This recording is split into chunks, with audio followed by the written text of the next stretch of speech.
Salam alaikum. اليوم في la chaîne تاعنا, la chaîne de la femme, qui traite des sujets qui concernent la femme, surtout scientifiques, dans un but d'améliorer l'éducation sanitaire تاعنا, mais vous pouvez retrouver d'autres sujets qui concernent la femme.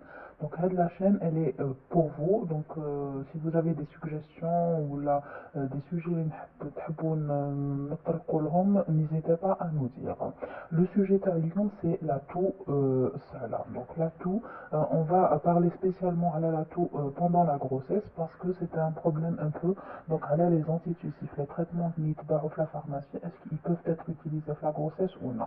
Donc l'atout, il faut savoir que qu'il y a l'atout, qu'il y a l'atout grasse et l'atout sèche. L'atout grasse, il faut la respecter parce que ce qu'il y a dans les branches, donc de préférence, il faut la respecter.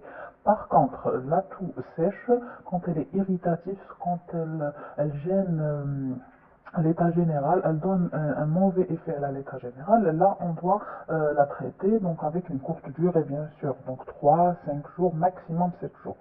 Donc les traitements qu'on peut utiliser, on peut les diviser en trois parties. Donc les traitements opiacés, c'est-à-dire un effet sur le cerveau.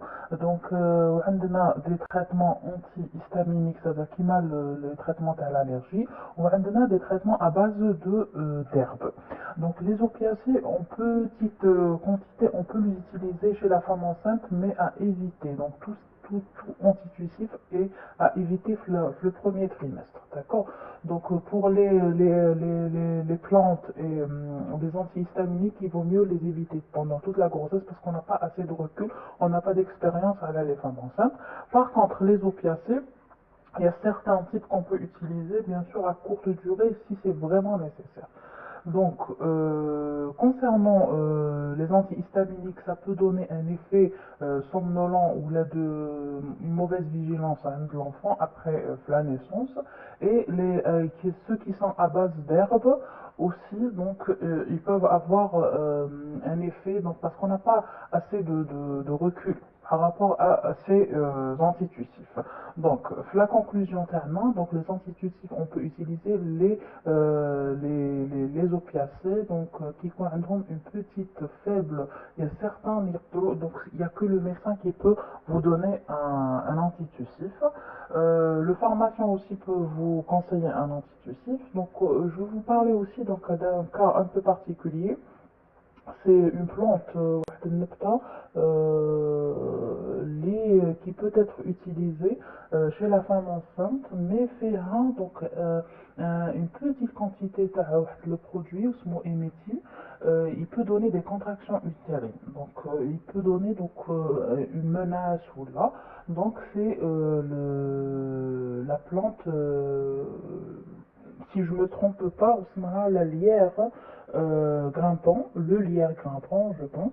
Donc, aide la plante, donc il faut des sirops. Donc, les sirops peuvent être utilisés, mais ils sont décrits comme des produits qui peuvent donner des contractions utérines. Donc, il faut faire attention s'il y a une menace associée. Donc, il faut savoir que ça peut être dû à ces antitussifs. Voilà, donc c'est surtout donc utilisé en cas de bronchite, en cas d'inflammation, car la bronchite ça soulage. Les taux généralement menouachido, donc surtout les taux sèches, donc ça peut être un rhume, une bronchite, des fois même une sinusite, donc peut donner une toux, donc ou des fois ça influe à l'état général, donc le traitement va devenir indispensable s'il n'y a pas une autre cause, bien sûr, donc il n'y a que le médecin qui peut savoir ça. Voilà pour la vidéo d'aujourd'hui. Salam alaikum.